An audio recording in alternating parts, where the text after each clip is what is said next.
Thank you so much Dixit. अभी check करो अभी आवाज आ रही है या नहीं आ रही है।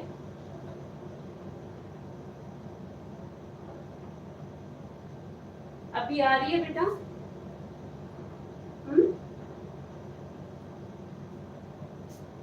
अभी भी आवाज नहीं आ रही?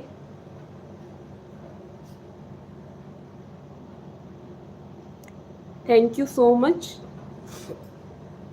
बेटा। आप वीडियो को लाइक भी करो, ठीक है।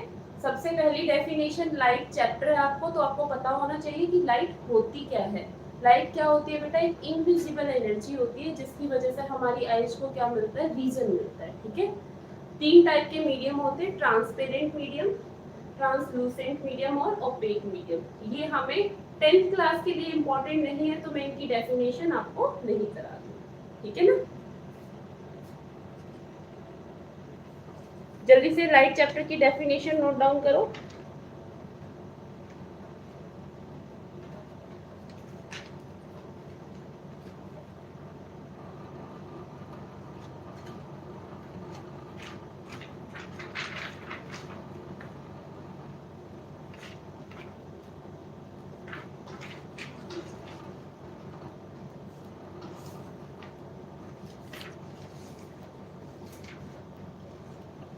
आप इसकी दूसरी डेफिनेशन भी कर सकते हो।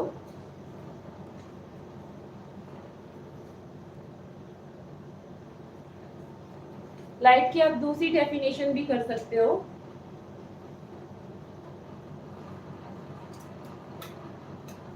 सेकंड डेफिनेशन क्या है इसकी? Light is a form of energy that enable us, light is A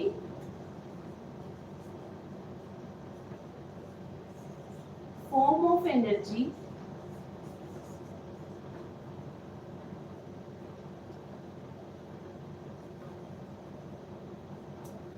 which enable us to see things, जो हमें चीजें देखने के लिए क्या करती है? अनेबल करती है, ठीक है। ऐसा नहीं है कि एग्जाम पॉइंट ऑफ व्यू से इम्पोर्टेंट है, बट ये डेफिनेशन इसलिए कराई है क्योंकि कई बार बच्चा पूरा चैप्टर अच्छे से कर लेता है लेकिन उसको चैप्टर का मीनिंग नहीं पता होता, ठीक है। तो लाइट क्या होती है, आप दोनों में से कोई भी डेफिनेशन कर सकते हो।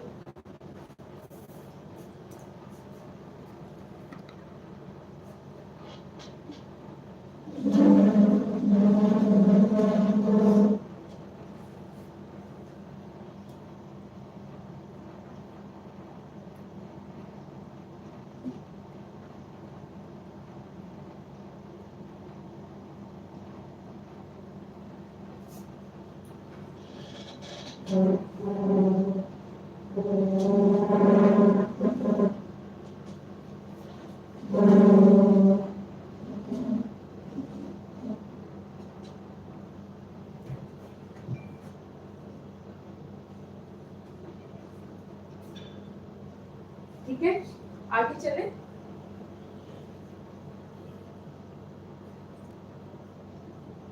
लाइट का नेचर क्या होता है? हो गई?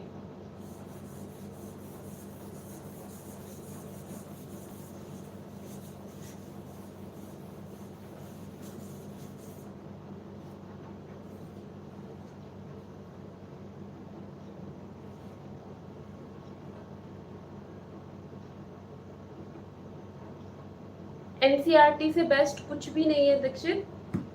एनसीईआरटी आप यूज करो, उससे बेटर कुछ नहीं है। हाँ, लेकिन आप ये कहोगे कि एनसीईआरटी में टोटली क्वेश्चन 17 है और ये जो चैप्टर स्कोर करता है ये पूरी साइंस में सबसे ज्यादा मार्क्स स्कोर करता है, 8 से 10 मार्क्स स्कोर करता है। कितने मार्क्स स्कोर करता है बच्चा?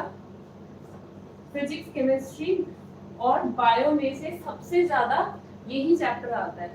तो 17 क्वेश्चन तो इनफ नहीं है, तो आप क्या करो, सबसे पहले एनसीईआरटी कवर करो, उसके बाद आप क्या करोगे? 3 से 4 असाइनमेंट तो मैं खुद यहाँ पे कराऊंगी, जिसमें एक असाइनमेंट तो आपका पीवाईक्यूज का होगा, ठीक है। 3 से 4 मैं अपने आप कलेक्ट करके कराऊंगी। बाकी आप नेट से फिर कोई भी शीट निकाल के प्रैक्टिस करना जब आप यहाँ पे एक बार चैप्टर प्रिपेयर कर लो तब, ठीक है। सबसे पहले आपने एनसीईआरटी करनी है, एनसीईआरटी के बाद आपने पीवाईक्यूज लगाने हैं, ठीक है।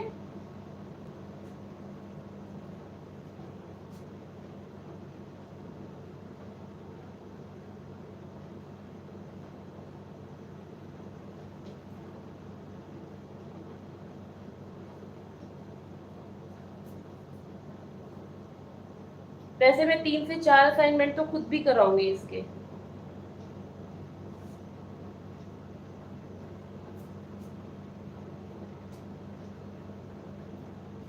लाइट का नेचर क्या होता है? नेचर ऑफ लाइट, लाइट जो होती है वो रे की तरह भी बिहेव करती है, वेव की तरह भी बिहेव करती है और पार्टिकल की तरह भी बिहेव करती है, ठीक है। जब लाइट रे की तरह बिहेव करती है तो रे ऑप्टिक्स पढ़ेंगे हम 12th क्लास में। वेव की तरह बिहेव करेगी तो वेव ऑप्टिक्स, और पार्टिकल की तरह बिहेव करेगी तो इंटरफेरेंस टाइप के फिनोमेना डिस्कस करेंगे, ठीक है। जो लाइट कहा जाता है ना कि ड्यूल नेचर की है, क्योंकि वो वेव की तरह भी बिहेव करती है और पार्टिकल की तरह भी बिहेव करती है। इसी वजह से ये बोला जाता है कि लाइट किस नेचर की है? ड्यूल नेचर की है।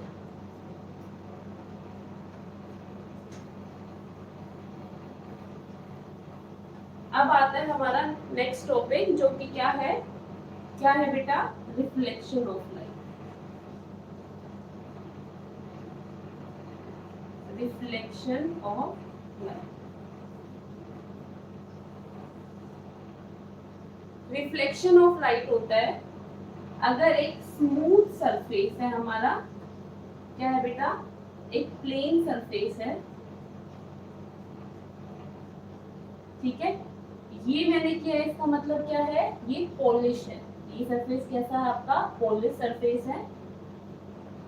जो ये शैडो किया मैंने, ये पॉलिश सरफेस है। पहले समझना, उसके बाद मैं डेफिनेशन लिखूंगी। रिफ्लेक्शन ऑफ लाइट कहता है अगर एक प्लेन सरफेस पे कोई भी रे ऑफ लाइट अगर इंसिडेंट होती है,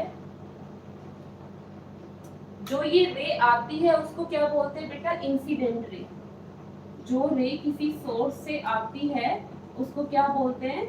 इंसिडेंट रे बोलते हैं।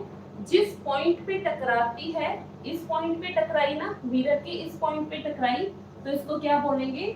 पॉइंट ऑफ इंसिडेंस बोलेंगे। क्या बोलेंगे? पॉइंट ऑफ इंसिडेंस बोलेंगे, ठीक है।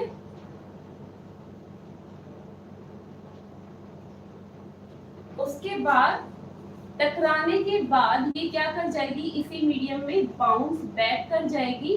तो जो रे टकरा के वापस उसी मीडियम में गई है तो उसको क्या बोलेंगे बेटा? Reflected ray. क्या बोलेंगे?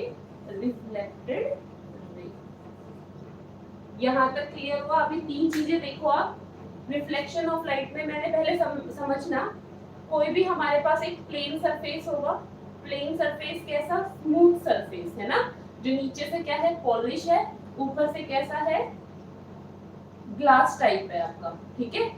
कोई भी रे आती है उस मीडियम पे टकराती है, टकरा के उसी मीडियम में क्या कर जाती है? रिफ्लेक्ट बैक कर जाती है, बाउंस बैक कर जाती है। तो जो रे आई ना उसको बोलते हैं इंसिडेंट रे। जिस पॉइंट पे टकराई उसको बोलते हैं पॉइंट ऑफ इंसिडेंस। टकरा के वापस उसी मीडियम में चली गई तो उसको बोलते हैं रिफ्लेक्टेड रे। मैं इन रे की डेफिनेशन भी कराऊंगी, पहले आप समझ लो।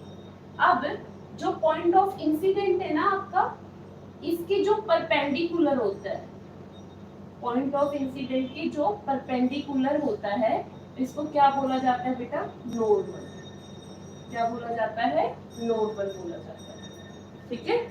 क्या बोला जाता है? नॉर्मल बोला जाता है। अब जो एंगल बनेगा,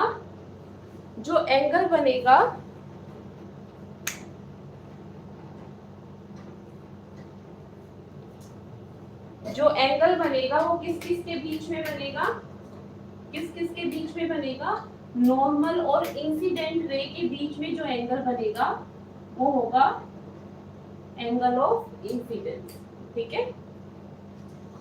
एंगल हमेशा ही नॉर्मल के साथ बनेगा। एंगल हमेशा ही नॉर्मल के साथ बनेगी, ठीक है।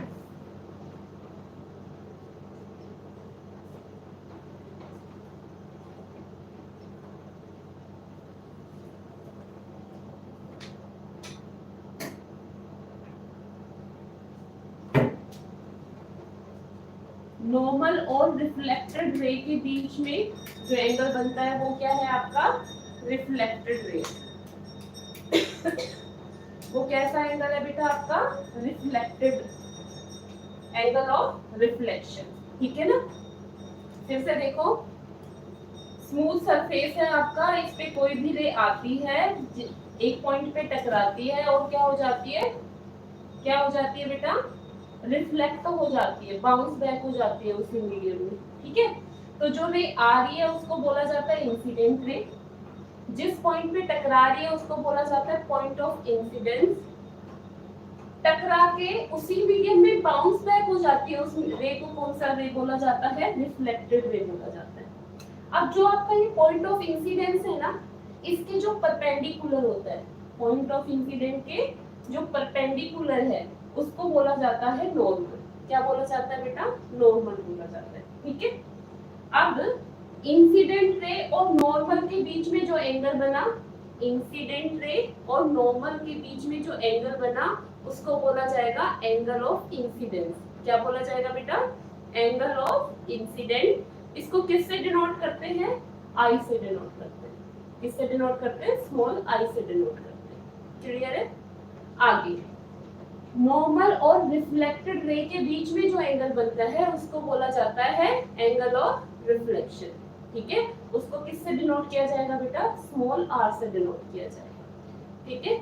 मैं फिर से एक बार बता देती हूँ, जो रे आती है उसको बोला जाता है एंगल ऑफ जो रे आती है उसको बोला जाता है इंसिडेंट रे, जिस पॉइंट पे टकराती है उसको बोला जाएगा पॉइंट ऑफ इंसिडेंट, टकरा के उसी मीडियम में जो रे बाउंस बैक होती है उसको बोला जाता है reflected ray, point of incident की जो परपेंडिकुलर लाइन है उसको बोला जाता है नॉर्मल, नॉर्मल और इंसिडेंट रे के बीच में जो एंगल बनता है उसको बोला जाता है एंगल ऑफ इंसिडेंस, नॉर्मल और रिफ्लेक्टेड रे के बीच में जो एंगल बनता है उसको बोला जाता है एंगल ऑफ रिफ्लेक्शन।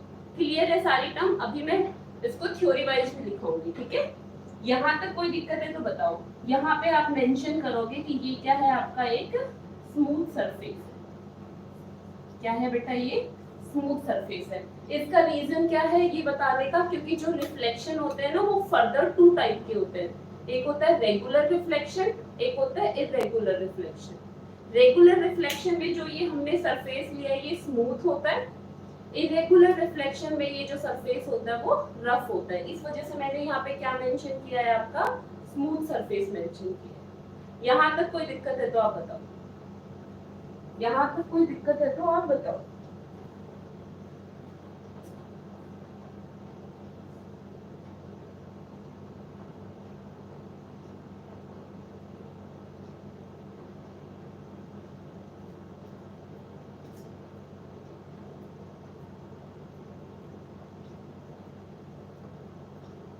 आपको वीडियो साफ दिख रही है या नहीं दिख रही? आपको बोर्ड पे लिखा हुआ साफ दिख रहा है या नहीं दिख रहा? प्लीज कमेंट में बताइए।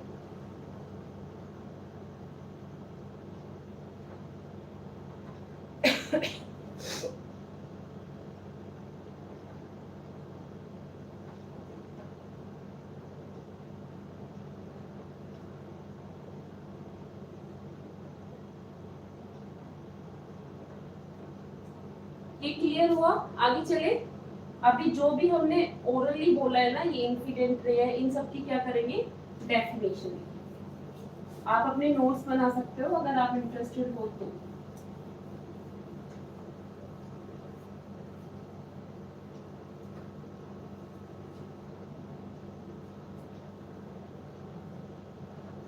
सबसे पहला डेफिनेशन लिखो, इंसिडेंट रे।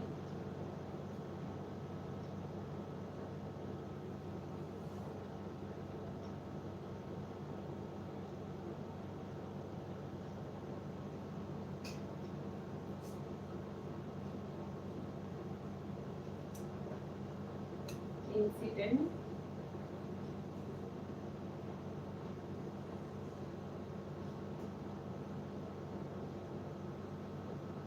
इंसिडेंट रे की डेफिनेशन लिखो, a ray of light, a ray of light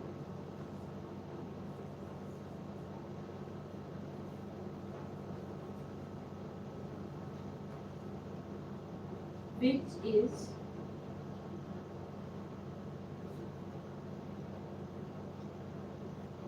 pointing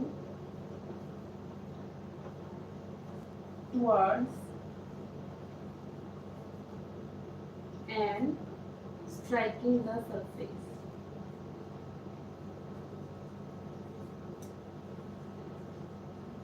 या फिर आप यू भी समझ सकते हो, ये डेफिनेशन एग्जाम में नहीं आती, ये नोट्स बनाने के लिए मैं आपको एक एक डेफिनेशन करा रही हूँ, ठीक है।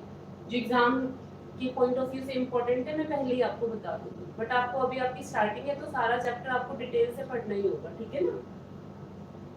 उसके बाद जो इंसिडेंट रे है, आप यू भी लिख समझ सकते हो कि जो रे सोर्स से आती है, जो रे सोर्स से आती है उसको भी क्या बोलते हैं हम, इंसिडेंट रे बोलते हैं, ठीक है।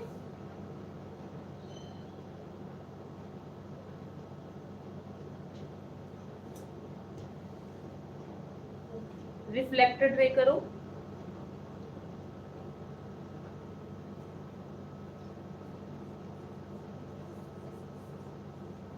Reflected ray,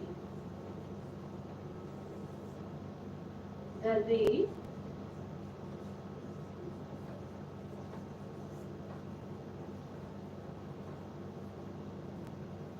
bouncing back, bouncing back मतलब उस मीडियम से टकरा के, उसी मीडियम में पॉइंट ऑफ इंसिडेंट से टकरा के वापस उसी में चले जाना।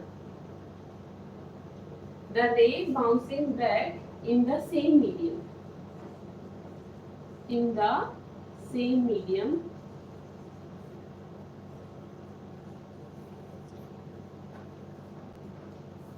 as incident, जिस मीडियम में कौन सी आपकी इंसिडेंट रे है ना, उसी को क्या कहते हैं, रिफ्लेक्टेड रे कहते हैं, सॉरी रिफ्लेक्टेड रे कहते हैं।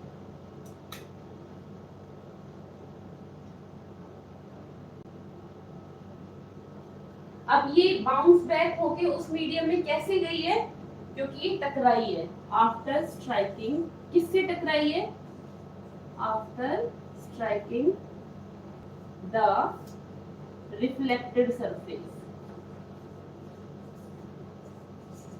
किससे टकराई है बेटा, ये रिफ्लेक्टेड सरफेस पे टकराई थी ना, जिस पॉइंट पे टकराई थी वो क्या था, पॉइंट ऑफ इंसिडेंस, वो पॉइंट क्या था आपका, पॉइंट ऑफ इंसिडेंस, ठीक है।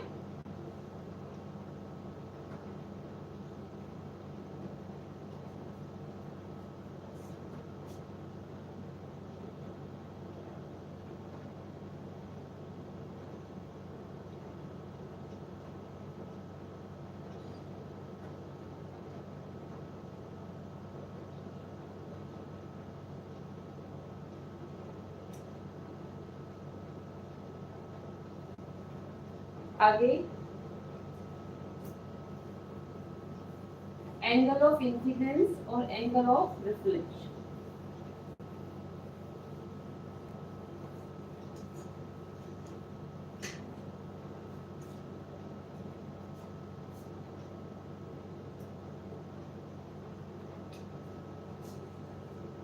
एंगल ऑफ इंसिडेंस क्या होगा बेटा, angle of incidence, the angle between, the angle between normal and incident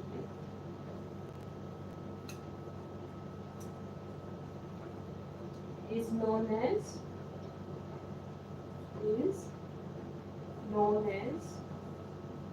angle of incidence. It is denoted by small I. Angle of incident किससे denote किया जाता है बेटा, स्मॉल आई से, it is denoted by small I. ठीक है। Next definition angle of reflection. Next क्या है बेटा? Angle of reflection.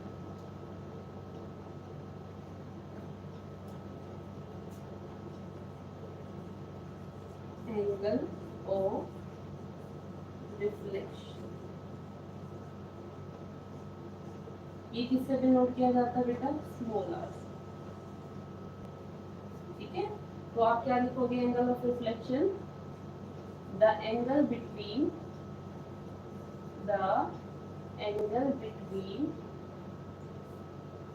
Normal and reflected ray is known as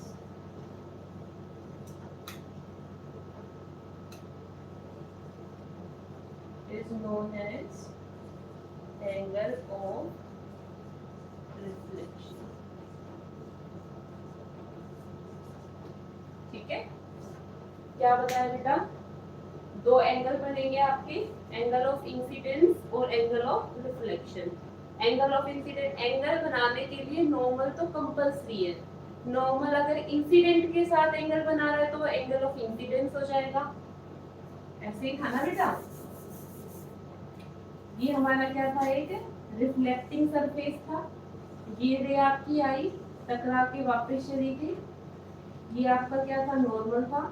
तो कहते हैं angle between normal and incident ray, normal and incident ray is called angle of incidence, and the angle between normal and reflected ray is known as angle of reflection. Simple.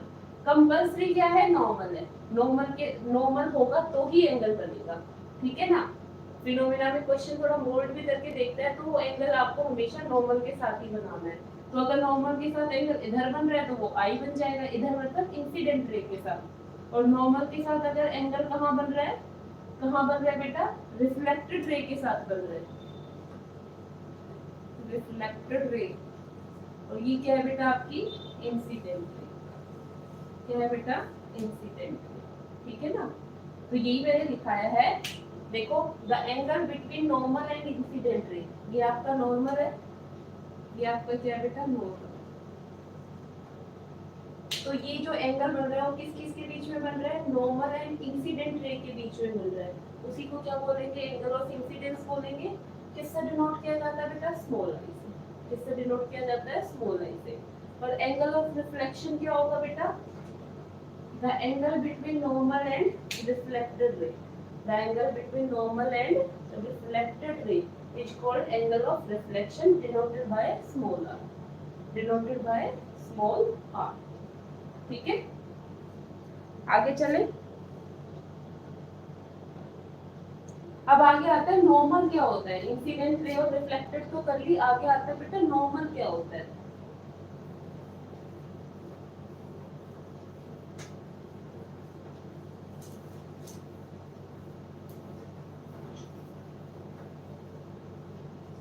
Normal क्या होगा बेटा? इधर देखो, जब incident ray आई, आके जिस point पे टकराई, तो उस पॉइंट को हम क्या बोल रहे थे? Point of incidence. क्या बोल रहे थे? पॉइंट ऑफ इंसिडेंस बोल रहे थे। तो पॉइंट ऑफ इंसिडेंट के जो एक इमेजिनरी लाइन क्या है? परपेंडिकुलर है। जो क्या है? परपेंडिकुलर है। उसे ही क्या बोल रहे हैं हम? नॉर्मल बोल रहे हैं। क्या बोल रहे हैं बच्चा? नॉर्मल बोल रहे हैं। ठीक है, तो आप क्या लिखोगे? It is a imaginary line, it is a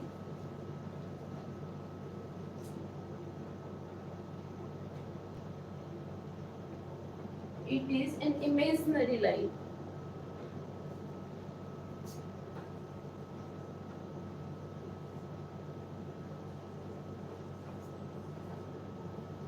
which is perpendicular। अभी किसके परपेंडिकुलर है? रिफ्लेक्टिंग सरफेस पे परपेंडिकुलर है ना। और रिफ्लेक्टिंग सरफेस के ऊपर क्या है? पॉइंट ऑफ इंसिडेंस भी लाई कर रहा है। तो आप बोलोगे ये एक इमेजिनरी लाइन है which is perpendicular, which is perpendicular, which is perpendicular to reflecting surface, to reflecting surface, ठीक है। रिफ्लेक्टिंग सरफेस के ऊपर क्या रहेगी ये परपेंडिकुलर। अब रिफ्लेक्टिंग सरफेस पे भी किस किस पॉइंट पे परपेंडिकुलर है, at point of incidence, at point of incidence. फिर से देखो, ये आपका रिफ्लेक्टिंग सरफेस है, तो कहता है इमेजिनरी लाइन जो किस पे परपेंडिकुलर होगी, रिफ्लेक्टिंग सरफेस पे परपेंडिकुलर होगी। अब रिफ्लेक्टिंग सरफेस के ऊपर भी किस पॉइंट पे है, at point of incidence, at point of incidence. फिर से देखो, it is an imaginary line which is perpendicular to reflecting surface, which is perpendicular to reflecting surface at point of incidence, at point of incidence, ठीक है। It's called normal. इसको क्या बोला जाएगा बेटा, नॉर्मल बोला जाएगा, ठीक है। Thank you so much Daksha.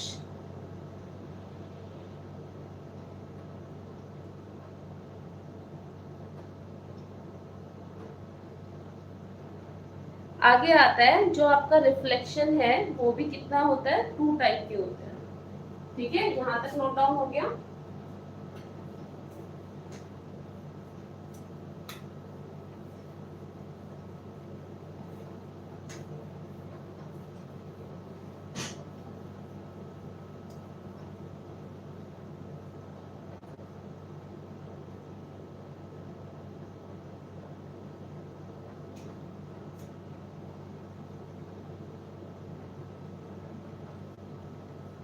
There are 2 type of reflection.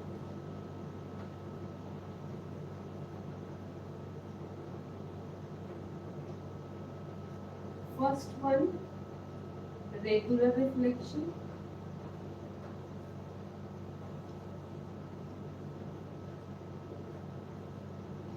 Second one, irregular reflection.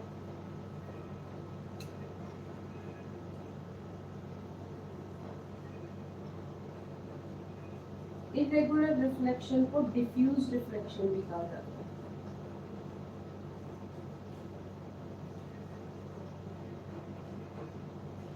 कितने टाइप के होते हैं ये, 2 टाइप के होते हैं, एक रेगुलर रिफ्लेक्शन, एक इरेगुलर रिफ्लेक्शन, ठीक है।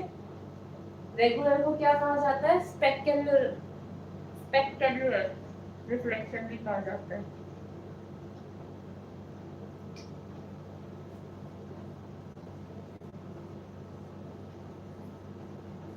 रिफ्लेक्शन भी कहा जाता है,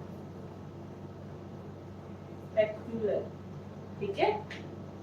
अब इसमें ज्यादा कंफ्यूजन की जरूरत नहीं है, बस एक ही चीज समझनी है, जहां पे मिरर टाइप से कोई रिफ्लेक्टिंग सरफेस होगा, जहां पे मिरर टाइप या ग्लास टाइप मतलब स्मूथ सरफेस होगा, उस पे जो रिफ्लेक्शन होगा वो होगा आपका रेगुलर रिफ्लेक्शन। अगर हमारा रिफ्लेक्टिंग सरफेस स्मूथ नहीं है, कैसा है, रफ है, कैसा है, रफ है, तो वो कैसा रिफ्लेक्शन आएगा आपका, इरेगुलर रिफ्लेक्शन आएगा। कैसा रिफ्लेक्शन आएगा बेटा, इरेगुलर रिफ्लेक्शन आएगा, ठीक है। ये बात आपको माइंड में रखनी है।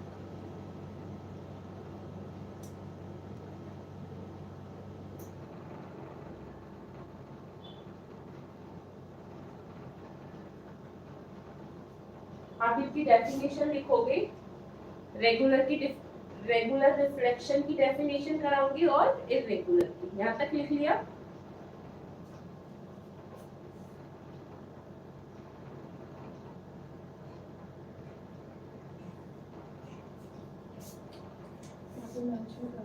क्लास 10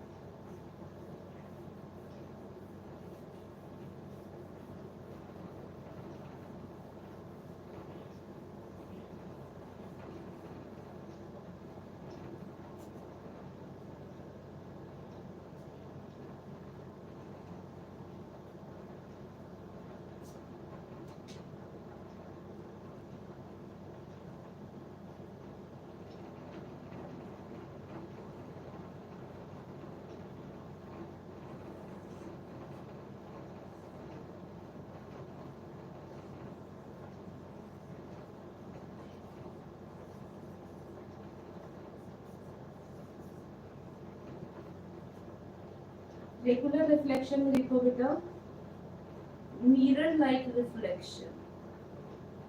मिरर, क्योंकि मिरर कौन सा है, स्मूथ को रिप्रेजेंट कर रहा है, स्मूथ सरफेस को, तो आप लिखोगे मिरर लाइक रिफ्लेक्शन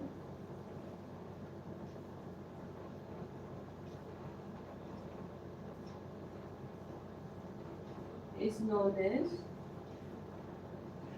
रेगुलर को हम क्या बोलते हैं, स्पेक्युलर भी बोलते हैं, और इरेगुलर को क्या बोलते हैं, डिफ्यूज भी बोलते हैं। अगर ये ना आके दूसरे नाम आ रहे हैं आपके स्पेक्युलर और डिफ्यूज, तो आप कंफ्यूज मत हो ना कि ये नई डेफिनेशन कहाँ से आ गई, ठीक है। तो मिरर लाइक रिफ्लेक्शन होगा बेटा, वो कैसा होगा आपका, रेगुलर रिफ्लेक्शन होगा।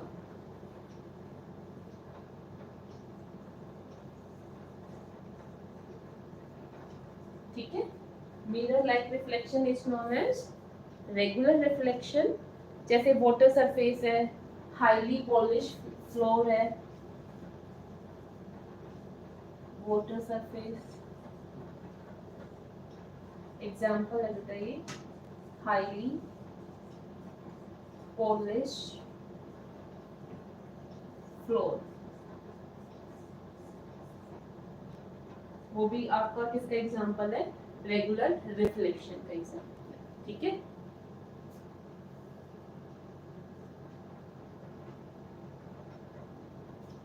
इरेगुलर में क्या लिखोगे आप, रफ एंड, रफ कह लो या फिर आप अनपॉलिश कह लो, unpolished like reflection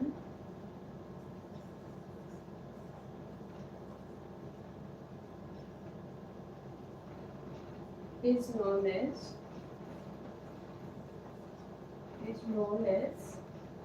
irregular reflection, irregular reflection, ठीक है। या तो रफ सरफेस हो या फिर आपका अनपोलर सरफेस हो।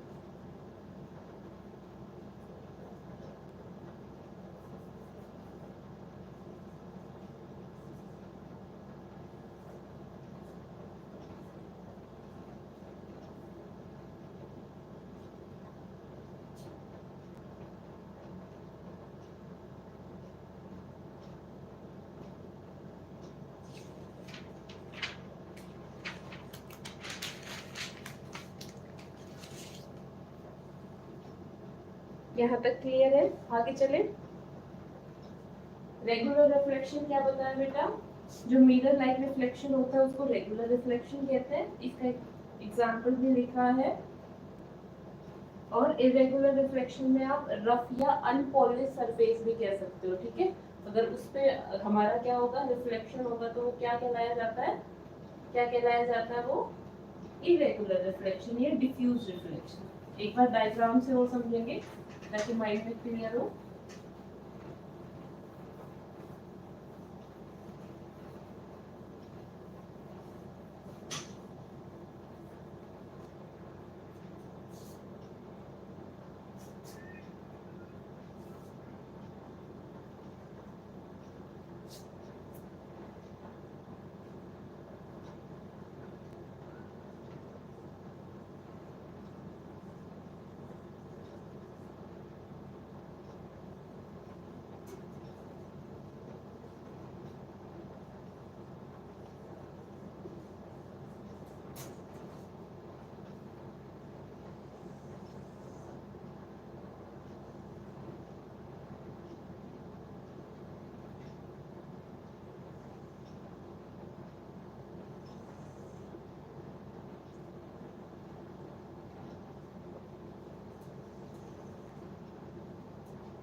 इस टाइप का जो रिफ्लेक्शन होगा बेटा वो रेगुलर रिफ्लेक्शन कहा जाएगा।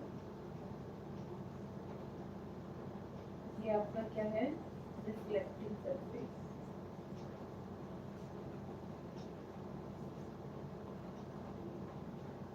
इरेगुलर में ये सरफेस क्या नहीं होगा आपका, स्मूथ नहीं होगा। तो जो यहाँ पे गिर रही है वो ऐसे गई,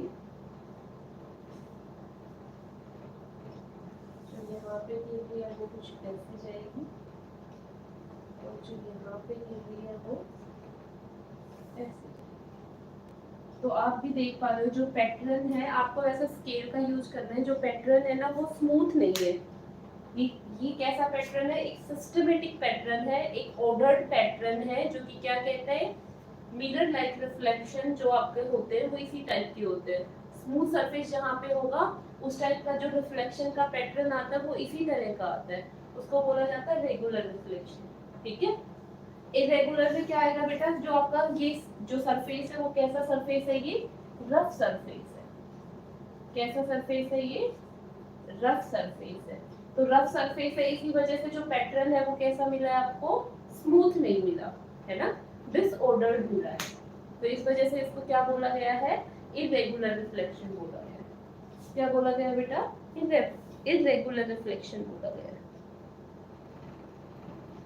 यहाँ तक ठीक है। आगे आगे चले, law of reflection.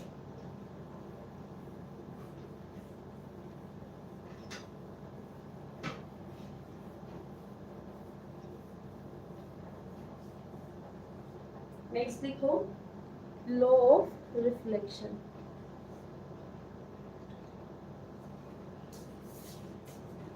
Law of reflection, law of reflection में लाइट के दो लॉ होते हैं। कितने लॉ होते हैं, दो लॉ होते हैं। दो लॉ क्या कहते हैं,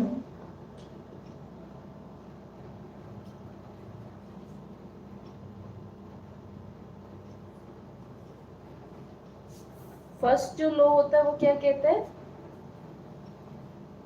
देखो मैं फिर से बना देती हूँ। ये हमारा स्मूथ सरफेस का रिफ्लेक्टेड, ये रे आई, ये रे चली गई। जो रे आई बेटा उसको बोला गया इंसिडेंट रे, जो रे गई उसको बोला गया रिफ्लेक्टेड रे, है ना। ये आपका क्या है, पॉइंट ऑफ इंसिडेंस है, पॉइंट ऑफ इंसिडेंस है। ये क्या कहलाता है, आई, ये क्या कहलाता है, आर। ठीक है।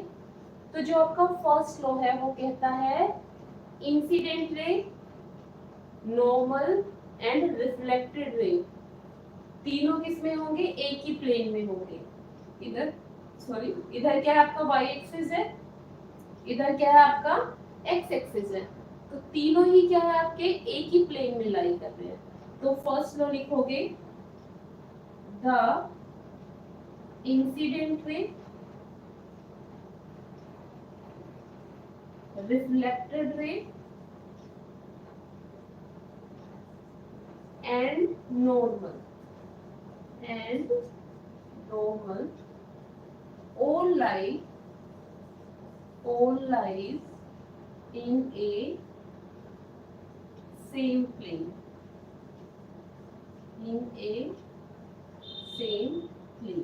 ठीक है। सेकंड में जो आई होगा ना, आई क्या है बेटा आपका, एंगल ऑफ इंसिडेंस है, आर क्या है, एंगल ऑफ रिफ्लेक्शन है। तो आप क्या लिखोगे, angle of incidence, angle of incidence is equal to angle of reflection. ये आपका सेकंड लॉ है रिफ्लेक्शन का। एंगल ऑफ इंसिडेंट मतलब I is equal to R, I is equal to R. ठीक है।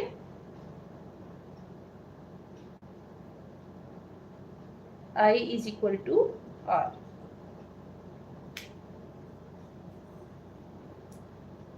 यहां तक ठीक है। यहां तक आपको कोई दिक्कत है तो बताओ।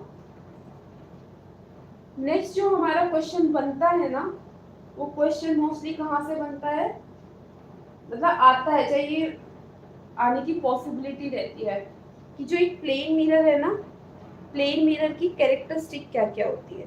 पहले तो आप ये बताओ आपको कैसा दिख रहा है बोर्ड? आपको क्लियरली विजिबल है या नहीं है?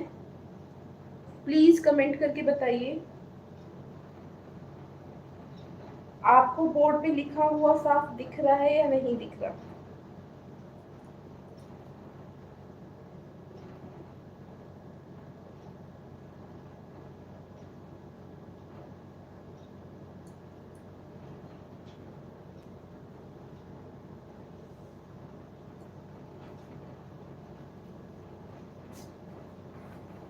नेक्स्ट टॉपिक है characteristic of plane image, plane mirror. Characteristic of plane mirror.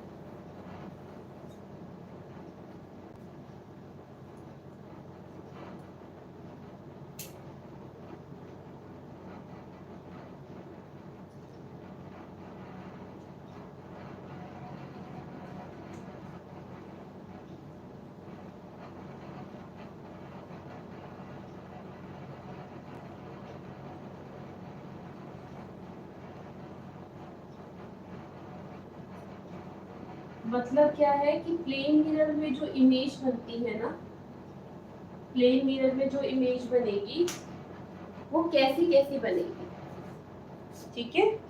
Plane mirror में जो इमेजेस बनेगी वो कैसी कैसी बनेगी वो आपको बताना है। ये टॉपिक इम्पोर्टेंट है, ये टॉपिक आपका इम्पोर्टेंट है।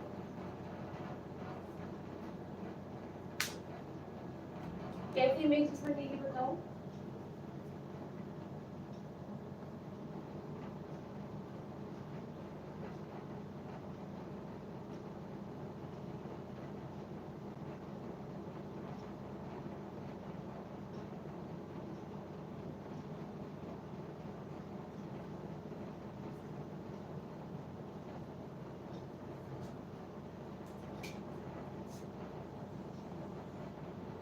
ये आपका क्या है? प्लेन मिरर है।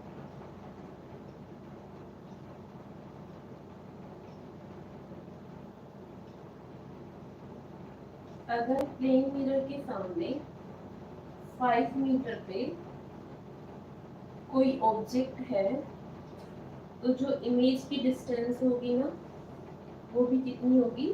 5 मीटर।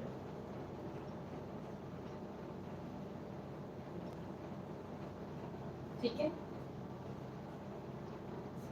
हमेशा सीधी बनेगी इमेज आपकी और कैसी बनेगी? वर्चुअल बनेगी।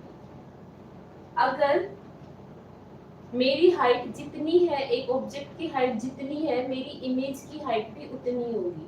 तो पहली कैरेक्टरिस्टिक क्या है बेटा? वर्चुअल होगी, इरेक्ट होगी। वर्चुअल मतलब जो रियल नहीं है, जो रियल में इमेज नहीं बनी है, बस मिलती हुई प्रतीत हो रही है, बनती हुई प्रतीत हो रही है ना? तो पहली इमेज कैसी बनेगी बेटा आपकी? Virtual and erect. ठीक है? सेकंड, सेम साइज की बनेगी, मतलब जितनी आपकी हाइट है आपकी इमेज की हाइट भी उतनी होगी। सेम डिस्टेंस पे बनेगी, सेम डिस्टेंस पे बनेगी और लेटरली इन्वर्टेड बनेगी। इन्वर्टेड बनेगी। लेटरली इन्वर्टेड का मतलब बच्चा, अगर मैंने अपने प्लेन मिरर के सामने लेफ्ट, कौन सा हैंड ऊपर किया है? मैंने लेफ्ट हैंड ऊपर किया है, तो मेरी इमेज जो होगी वो कैसा, कौन सा हैंड ऊपर करेगी? राइट हैंड ऊपर करेगी। और अगर मैंने अपना राइट हैंड ऊपर किया तो मेरी इमेज कौन सा हैंड ऊपर करेगी? लेफ्ट हैंड ऊपर करेगी। इसको क्या बोला जाता है? लेटरली इन्वर्टेड बोला जाता है। क्या बोला जाता है बेटा? लेटरली इन्वर्टेड बोला जाता है। ठीक है? यहाँ तक क्लियर है? ये क्वेश्चन इंपॉर्टेंट होता है एग्जाम पॉइंट ऑफ व्यू से। अब हम आते हैं जो हमारा टॉपिक है स्फेरिकल मिरर। नेक्स्ट टॉपिक क्या है बेटा? Spherical mirror. स्फेरिकल मिरर में कॉन्वेक्स से आपका क्वेश्चन बनेगा, सॉरी कॉन्केव से आपका क्वेश्चन बनेगा, और लेंस में कॉन्वेक्स से आपका क्वेश्चन बनेगा। ठीक है? तो नेक्स्ट टॉपिक की हेडिंग लगाओ आप स्फेरिकल मिरर। नेक्स्ट क्या है बेटा आपका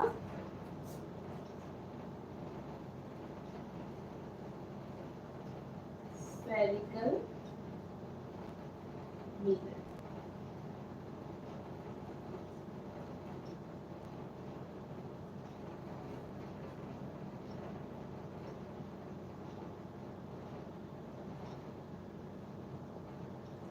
It is a mirror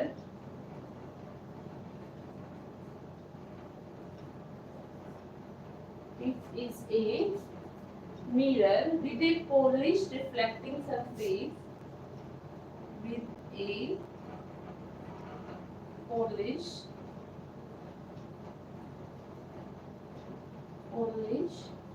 reflecting surface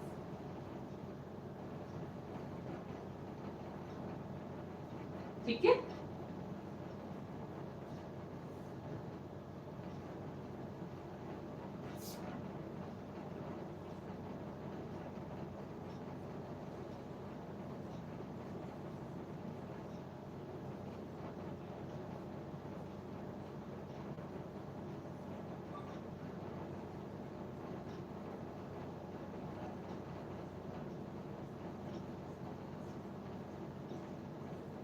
अब एक बार इसको समझना।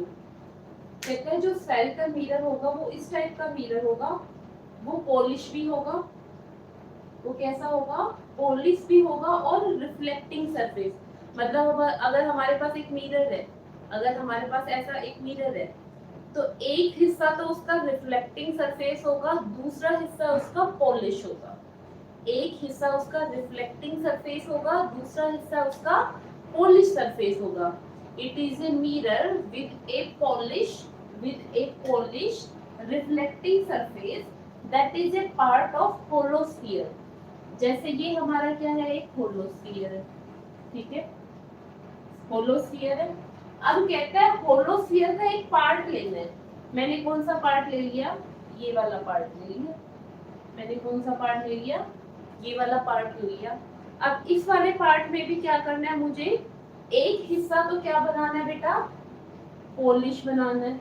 एक हिस्सा तो क्या बनाना है पॉलिश बनाना है। कैसे बनाना है बेटा, एक हिस्सा तो आपको पॉलिश बनाना है।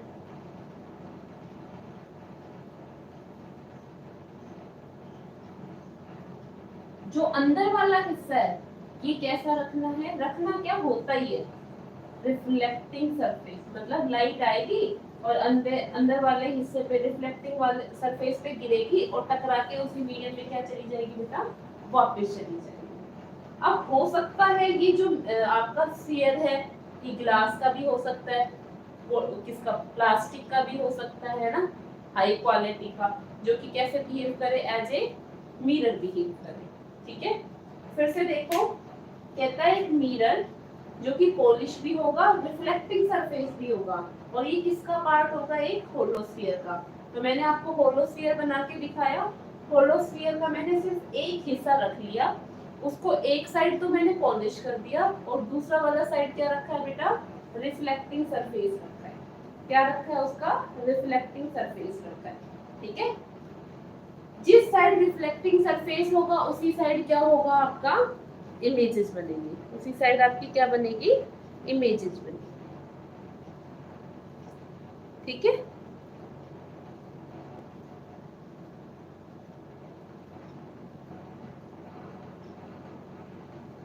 यहाँ तक क्लियर है। अब आगे आता है जो स्फेरिकल मिरर है उसके कितने टाइप होते हैं। आपने अभी तक कमेंट करके नहीं बताया कि आपको मिरर साफ दिख भी रहा है या नहीं।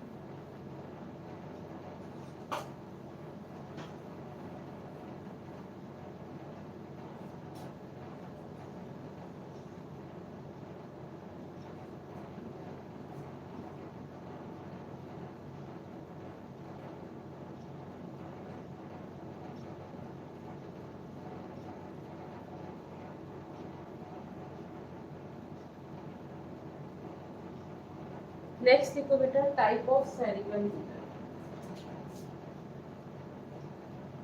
Types of spherical mirror.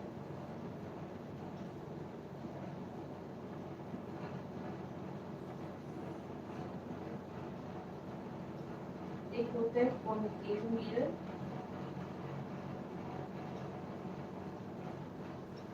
दूसरा होता है कॉन्वेक्स मिरर। अच्छा, हम मिरर क्यों यूज करते हैं? मिरर में जो इमेजेस बनती है वो आफ्टर रिफ्लेक्शन बनती है। मिरर में जो इमेजेस बनती है वो कैसे बनती है बेटा? आफ्टर रिफ्लेक्शन बनती है, आफ्टर रिफ्लेक्शन बनती है। ठीक है। कॉन्केव मिरर में जो आपके रे डायग्राम बनेंगे वो कितने बनेंगे बेटा? 6 बनेंगे। कॉन्वेक्स मिरर में जो आपके रे डायग्राम बनेंगे वो, क्लियर है?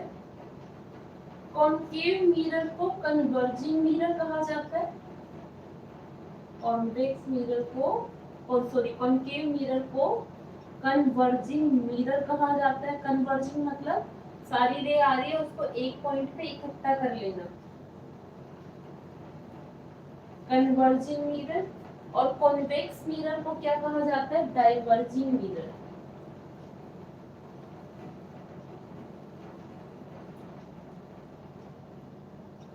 डाइवर्जिंग मिरर कहा जाता है। ठीक है। अब इनके क्या समझेंगे हम?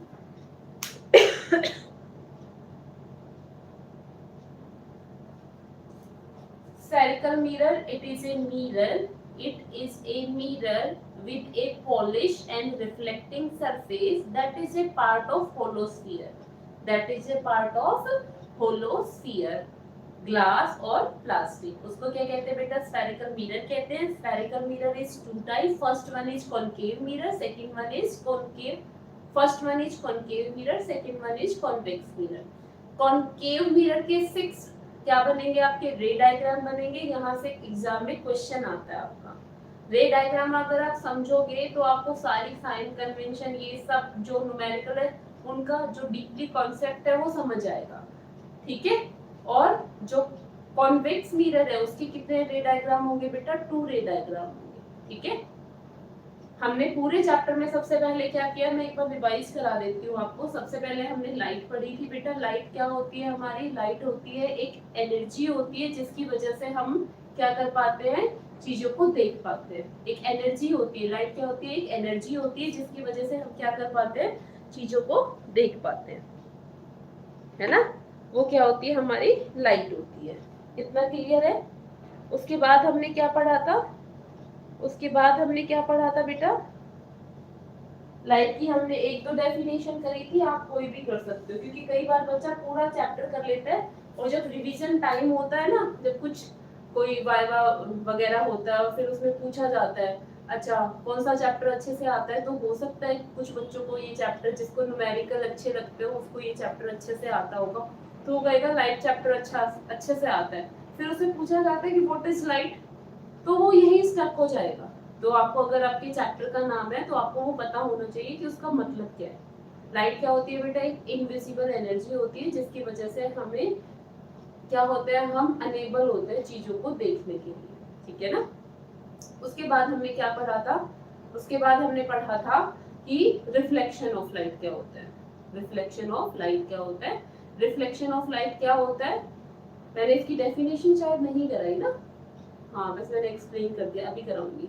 रिफ्लेक्शन ऑफ लाइट क्या होता है? एक हमारे पास स्मूथ सरफेस होता है, स्मूथ सरफेस के ऊपर कोई भी रे अगर आ रही है, जो आती है उसको, जो रे आती है उसको क्या बोला जाता है बेटा? इंसिडेंट रे बोला जाता है।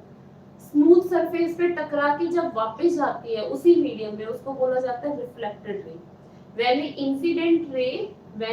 incident ray strike on a smooth surface at point of incident and bounce back as the same medium, this phenomena is called reflection of light. This phenomena is called reflection of light.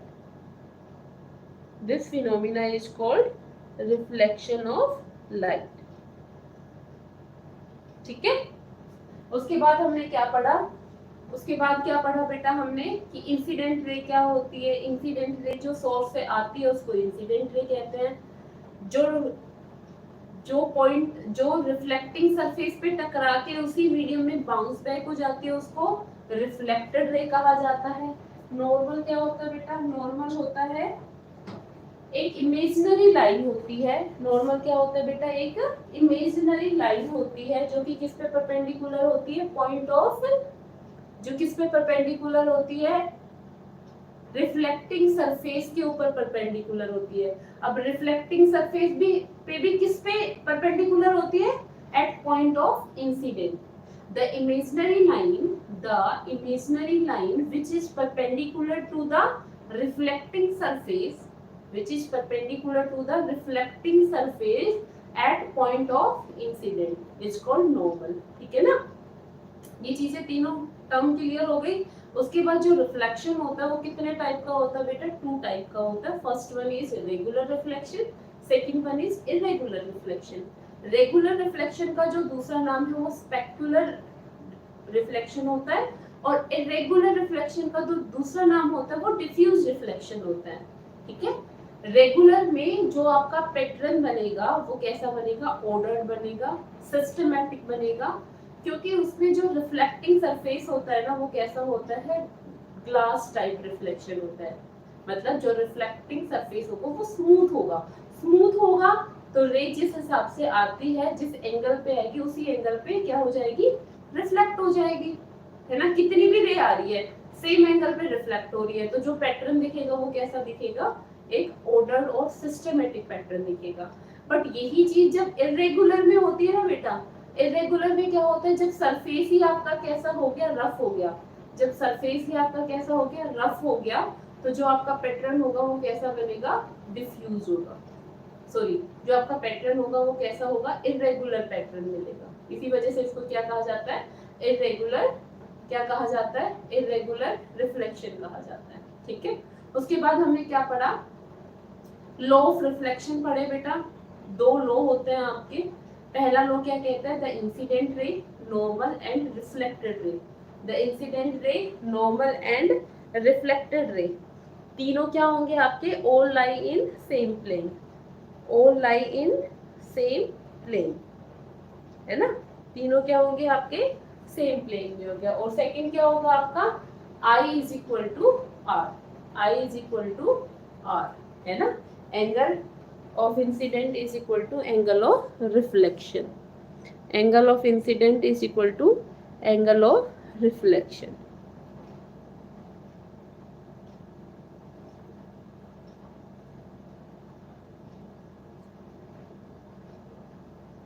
ये हमने अभी तक पढ़ा है। यहाँ तक कोई दिक्कत है तो बताओ, यहाँ तक कोई भी दिक्कत है तो आप बताओ मुझे, नहीं तो हम फिर आगे चलते हैं।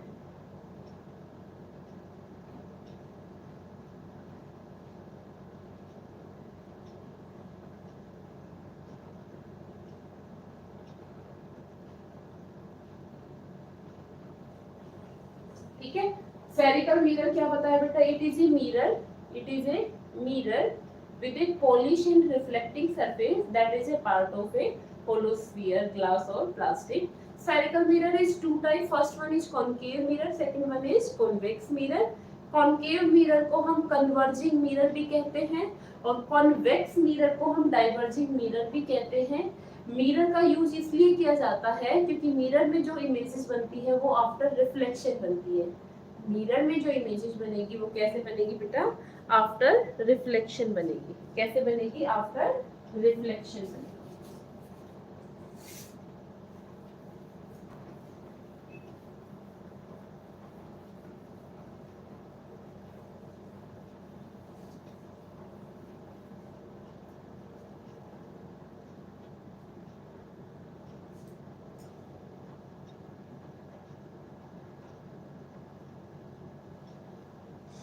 जो हमारा कॉन्केव मिरर है ना बेटा, देखो पहले कॉन्केव मिरर बता,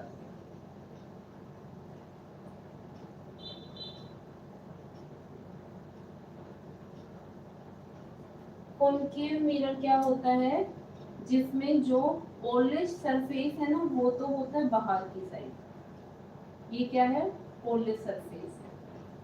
और रिफ्लेक्टिंग सरफेस किस साइड होगा बेटा, अंदर की साइड। अंदर की साइड मतलब सेंटर की साइड। ये हमने मिरर को क्या कर दिया, बाहर की साइड से पॉलिश कर दिया। अब ये है बेटा आपका पॉलिश सरफेस, और अंदर वाला क्या है बेटा आपका रिफ्लेक्टिंग सरफेस।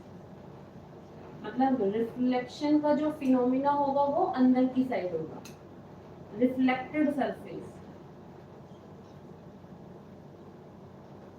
चलो कौन सा मिरर कर रहे हैं, कॉनकेव मिरर कर रहे हैं। कौन सा मिरर कर रहे हैं बेटा, कॉनकेव मिरर कर रहे हैं। ठीक है, आपको दिख रहा है ना अच्छे से या नहीं दिख रहा, आपको अच्छे से दिख रहा है या नहीं दिख रहा, प्लीज कमेंट करके बताइए।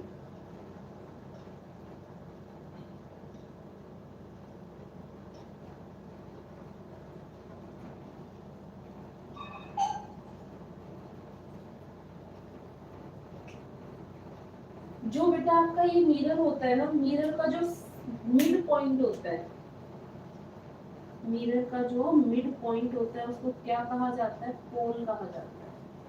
क्या कहा जाता है, पोल कहा जाता है।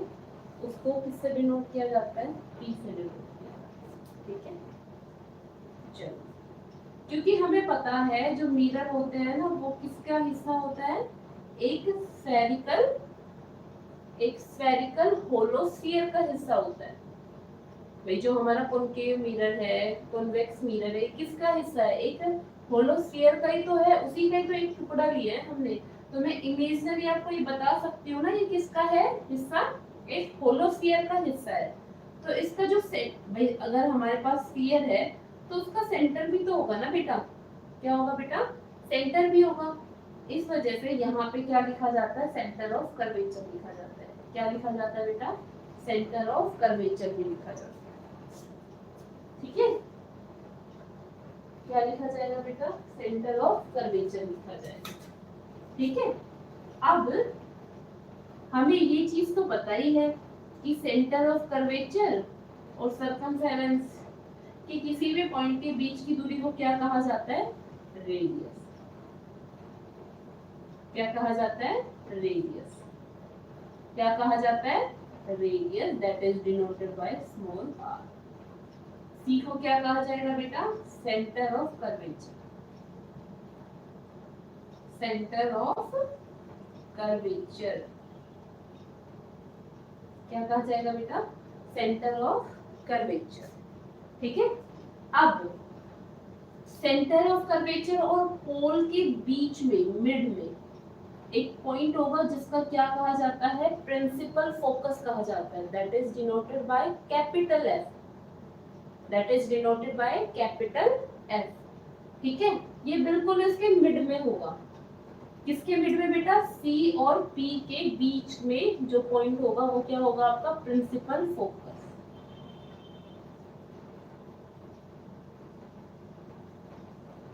Principal focus. अब प्रिंसिपल फोकस और पोल के बीच की जो डिस्टेंस है ना उसको बोला जाता है फोकल लेंथ। क्या बोला जाता है बेटा, फोकल लेंथ, स्मॉल एफ। समझ आ गया, पर स्मॉल एफ को क्या बोला जाएगा, फोकल लेंथ बोला जाएगा। कैपिटल एफ को क्या बोला जाएगा बेटा, कैपिटल एफ को क्या बोला जाएगा, कैपिटल एफ को बोला जाएगा प्रिंसिपल फोकस। कैपिटल एफ को क्या बोला जाएगा, प्रिंसिपल फोकस। ठीक है, और क्या बचता है, और ये बचता है कि एक जो लाइन है, इमेजिनरी लाइन, एक इमेजिनरी लाइन जो पोल से होते हुए, पोल से होते हुए सेंटर ऑफ कर्वेचर से होते हुए आगे की साइड जा रही है, इस लाइन को क्या बोला जाता है, इस लाइन को बोला जाता है प्रिंसिपल एक्सिस। यहाँ पे ये किसका डायग्राम है बेटा, कॉनकेव मिरर।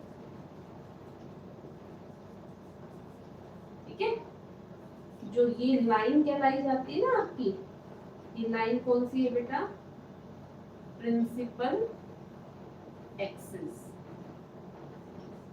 कौन सी लाइन है ये आपकी, प्रिंसिपल एक्सिस। कौन सी लाइन है बेटा, प्रिंसिपल एक्सिस। फिर से देखो, अब मैं क्या करूंगी, ये रिवाइज कराने के बाद इन सबको इरेज करके यहाँ पे लिखूंगी ताकि आपको क्लियरली विजिबल हो। हमने कॉन्केव मिरर को डिस्कस किया है। मिरर का जो मिड पार्ट होता है उसको क्या बोला जाता है बेटा, पोल बोला जाता है।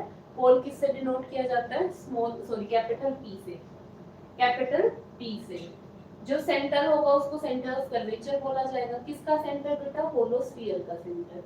सेंटर और पोल के बीच की डिस्टेंस को, सेंटर और पोल के बीच की डिस्टेंस को, सेंटर और पोल के बीच की डिस्टेंस को बोला जाएगा रेडियस ऑफ कर्वेचर। सेंटर और पोल के बीच की डिस्टेंस को क्या बोला जाएगा, रेडियस ऑफ कर्वेचर। ठीक है, सेंटर और पोल के बीच में जो एक मिड पॉइंट होगा उस पे क्या होगा, हमारा प्रिंसिपल फोकस होगा, denoted by capital F. Mid point पे जो होगा वो क्या होगा आपका, डिनोटेड बाय कैपिटल एफ।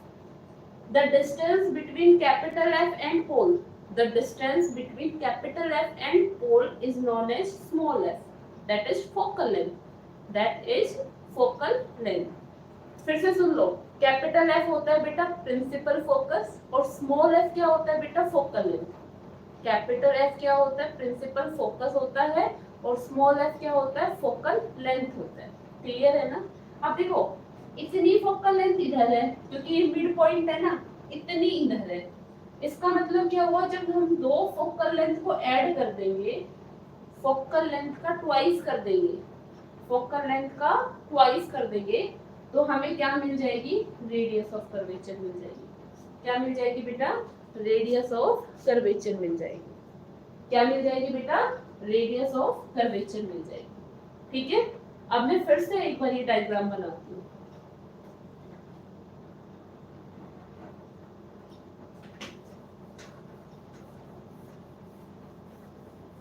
अब सिर्फ मैं क्या करूंगी बेटा,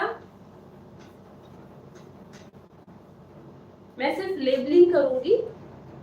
मैं सिर्फ क्या करूंगी बेटा, लेबलिंग करूंगी।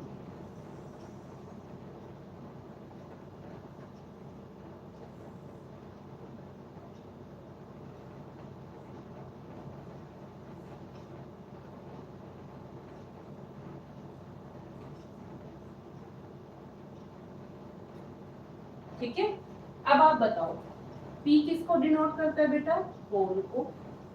R किसको डिनोट करता है बेटा, रेडियस ऑफ कर्वेचर को।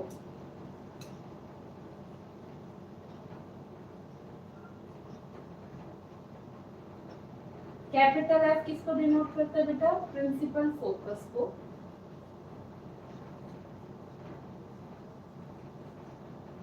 स्मॉल f किसको डिनोट करता है, फोकल लेंथ को।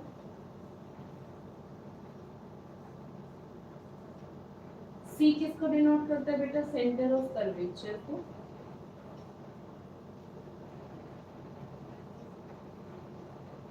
और जो ये लाइन है बेटा, ये लाइन कौन सी, प्रिंसिपल एक्सिस है। प्रिंसिपल एक्सिस, एक्स एक्सिस को क्या कहा जाएगा बेटा, प्रिंसिपल एक्सिस कहा जाएगा। वैसे मैं इन सबकी डेफिनेशन कराऊंगी आपको, लेकिन अभी आप बस समझ लेना एक बार।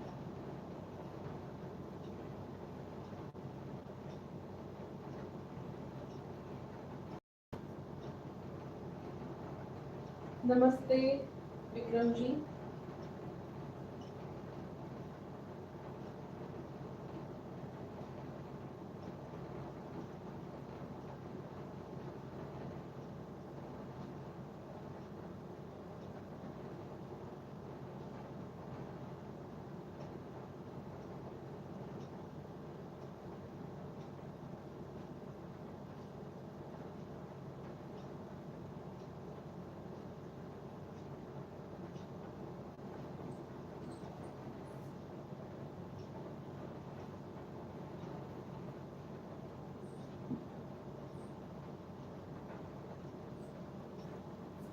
ठीक है बेटा, ये चीज समझ आई आपको।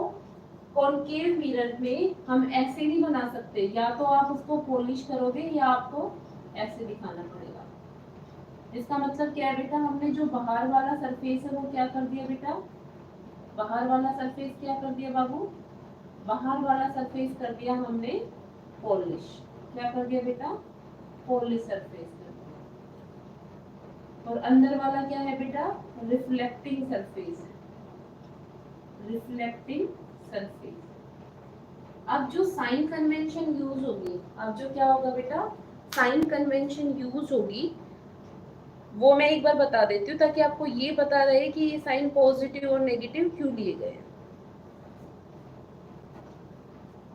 जो पोल है ना, पोल्स के लेफ्ट में जो भी चीजें होंगी, पोल, क्योंकि देखो किसी भी चीज को मेजर करने के लिए क्या होता है, किसी भी चीज को अगर आप मेजर कर रहे हो तो क्या होता है बेटा, एक रेफरेंस पॉइंट होता है ना। जैसे हमारी काउंटिंग है तो जीरो क्या है, एक रेफरेंस पॉइंट है कि उसके मतलब अपवर्ड में क्या चलेगी, चीजें पॉजिटिव चलेगी, उसकी डाउनवर्ड में चीजें क्या चलेगी, नेगेटिव चलेगी, है ना।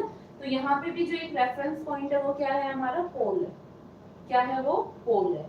तो यहाँ पे जो साइन कन्वेंशन होगा मिरर का, वो क्या कहता है, वो कहता है कि पोल के लेफ्ट में जितनी भी आपकी टर्म्स है वो सारी क्या ली जाएगी, नेगेटिव ली जाएगी।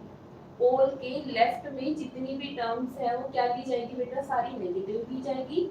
पोल के राइट में जितनी भी टर्म होगी वो सारी क्या ली जाएंगी, नेगेटिव, सॉरी पॉजिटिव ली जाएगी।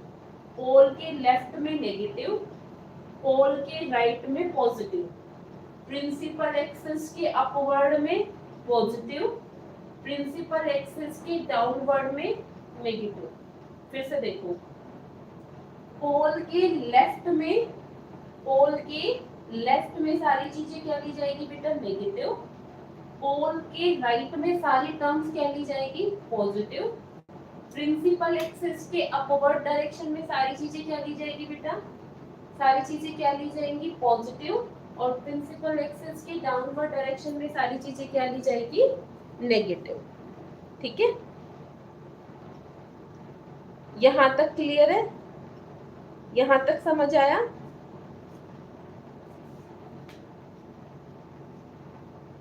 यहाँ तक आपको समझ आया। क्योंकि अभी जब आप कॉनकेव मिरर करोगे, जब आप कॉनकेव मिरर करोगे तो उसमें फोकल लेंथ क्या ले लेंगे, नेगेटिव ले लेंगे। उसका रीजन यही होता है क्योंकि फोकल लेंथ कहाँ आ रही है, पोल के लेफ्ट में आ रही है। क्यों आ रही है, क्योंकि जो कॉनकेव मिरर होता है वो ऐसा मिरर होता है जिसका जो रिफ्लेक्टिंग सरफेस है वो सेंटर की साइड है। अब रिफ्लेक्टिंग सरफेस सेंटर की साइड है तो ये सारी टर्म्स भी तो इधर ही लाई करेगी, जिधर सेंटर होगा उधर ही रेडियस होगी, उधर ही रेडियस होगी, उधर ही फोकल लेंथ होगी। तो जब मैं कॉनकेव मिरर की फोकल लेंथ को नेगेटिव कंसीडर करूं, उसका रीजन यही होता है कि जो फोकल लेंथ है ना, क्या है बेटा, जो फोकल लेंथ है वो पोल के लेफ्ट में आ रही है। फोकल लेंथ किस में आ रही है, पोल के लेफ्ट में आ रही है। इस वजह से मैं फोकल लेंथ को, कॉनकेव मिरर की फोकल लेंथ को क्या कंसीडर करती हूँ, नेगेटिव में कंसीडर करूंगी। ठीक है ना, किसमें कंसीडर करूंगी बेटा, नेगेटिव में कंसीडर करूंगी। क्लियर है इतना।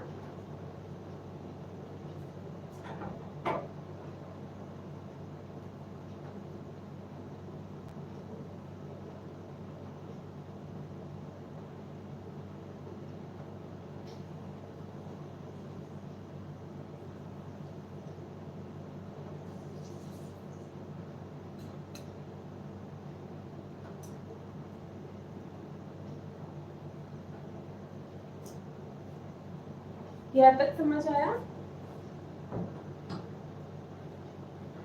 यहाँ तक समझ आया बेटा। अब जो मैंने ये टर्म लिखी है ना, इनकी डेफिनेशन लिखी है। अब इनकी क्या करेंगे बेटा, डेफिनेशन।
पहली डेफिनेशन लिखो,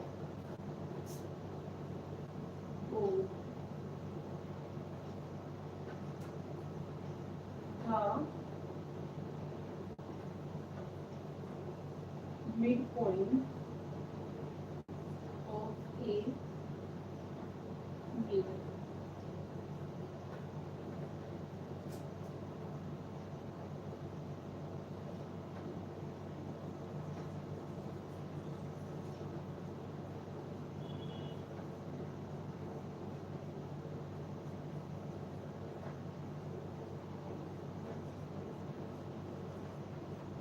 It is denoted by capital P. ठीक है, नेक्स्ट लिखो centre of curvature.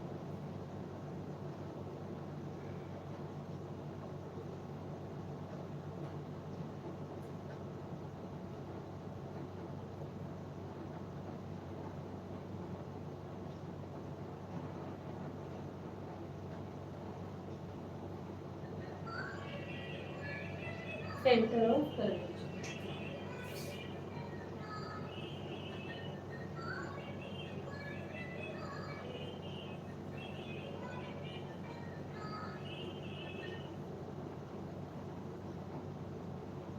Centre of curvature को किससे डिनोट किया जाता है बेटा? कैपिटल सी से डिनोट किया जाता है. The centre of the sphere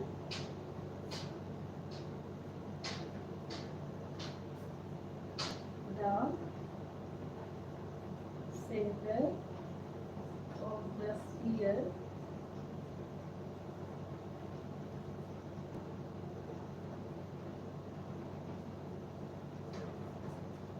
that is a part of spherical mirror. That is spherical mirror a part of spherical mirror is a part of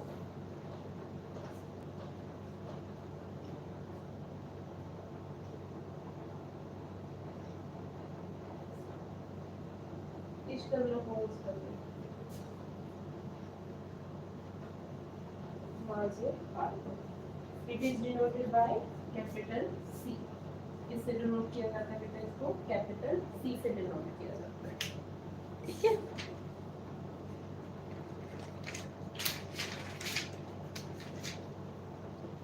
next आता है रेडियस ऑफ कर्वेचर. नेक्स्ट क्या आता है बेटा? Radius of curvature. इसको किससे denote करेंगे बेटा? कैपिटल आर से. The distance between center of curvature and pole. Center of curvature and pole is known as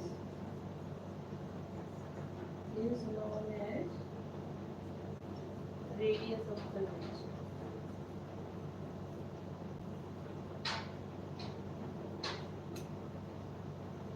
It is denoted by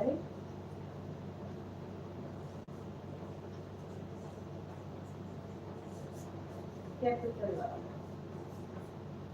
It is denoted by capital R.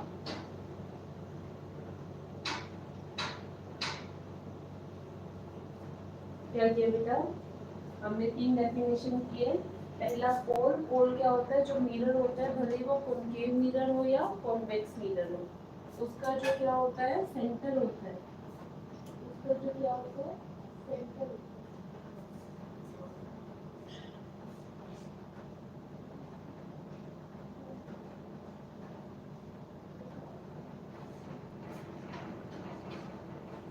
एक बार आप इनको लिखो.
यहाँ तक हो गया। अब नेक्स्ट डेफिनेशन लिखो, प्रिंसिपल एक्सेस।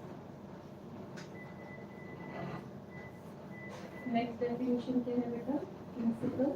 देखो पोल क्या था, मिरर का मिड पार्ट, मिरर का mid part. Centre of curvature क्या था, the centre of, the centre of, the centre of a hollow sphere. Radius of curvature क्या था, the distance between centre of curvature and pole. ठीक है, अब आता है प्रिंसिपल एक्सेस। अब क्या आता है बेटा, principal axis. Principal axis, principal axis कहता है the line passes through the pole and center of curvature. The line passes through the line passing through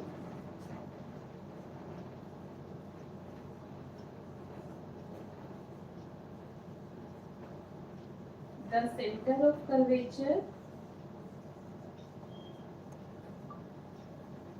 and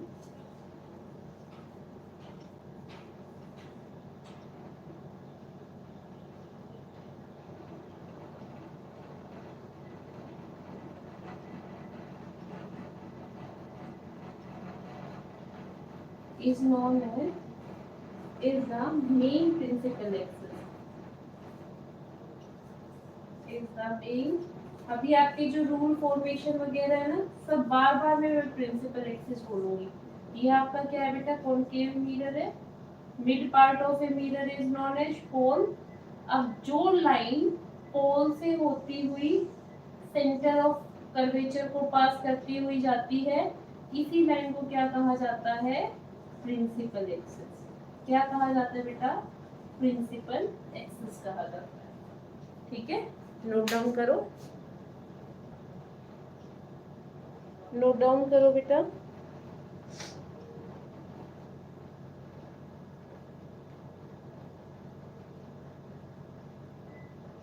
next आता है प्रिंसिपल फोकस। आप पहले इसको नोट डाउन करो।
नेक्स्ट डेफिनेशन लिखो, principal focus.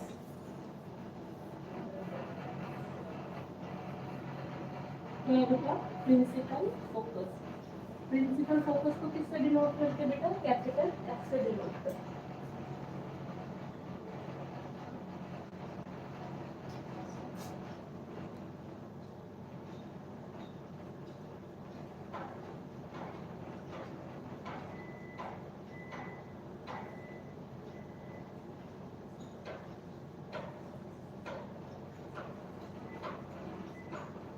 When all rays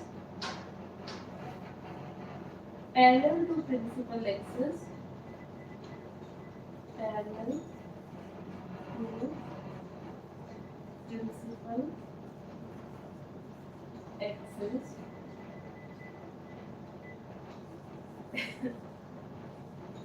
after reflection,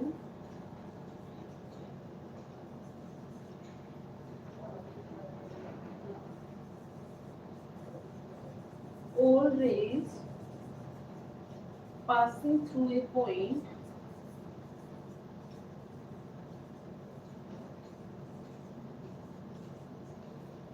that is known principal focus.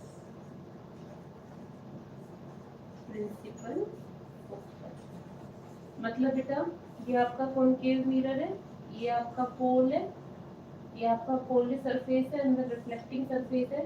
तो कहते हैं जब सारी रे ये आपका क्या प्रिंसिपल एक्सिस है ना, जब रे जो आ रही है वो किसके पैरेलल आ रही है? प्रिंसिपल एक्सिस की पैरेलल आ रही है।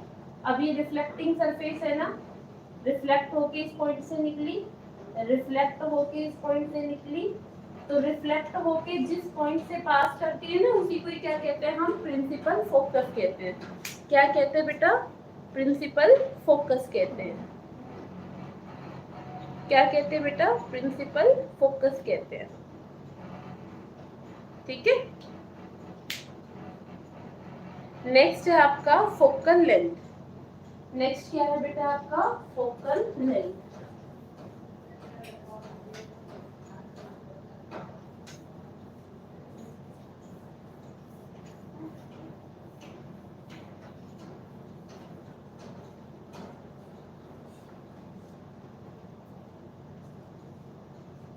नेक्स्ट है बेटा आपका focal length.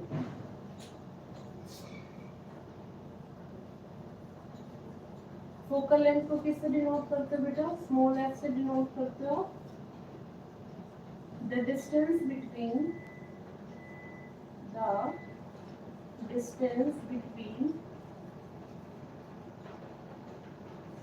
Principal focus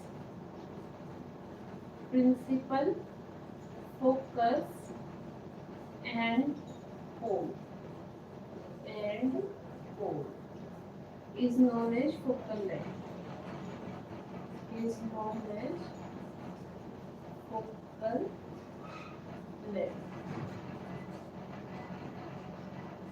That is denoted by small. जैसे बेटा ये क्या है आपका? कॉनकेव मिरर है। ये क्या है बेटा? पोल है आपका। ये क्या है? Centre of curvature. ये प्रिंसिपल फोकस। तो प्रिंसिपल फोकस और पोल के बीच की दूरी को क्या कहा जाता है? फोकल लेंथ कहा जाता है। That is denoted by small F. That is denoted by small F. ठीक है बेटा, यहाँ तक सारी डेफिनेशन लिख ली आपने? यहाँ तक सारी डेफिनेशन लिख ली? ये लिखो, फिर हम कॉनकेव मिरर स्टार्ट करेंगे।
आज की क्लास में हम इतना ही करेंगे। Thank you so much.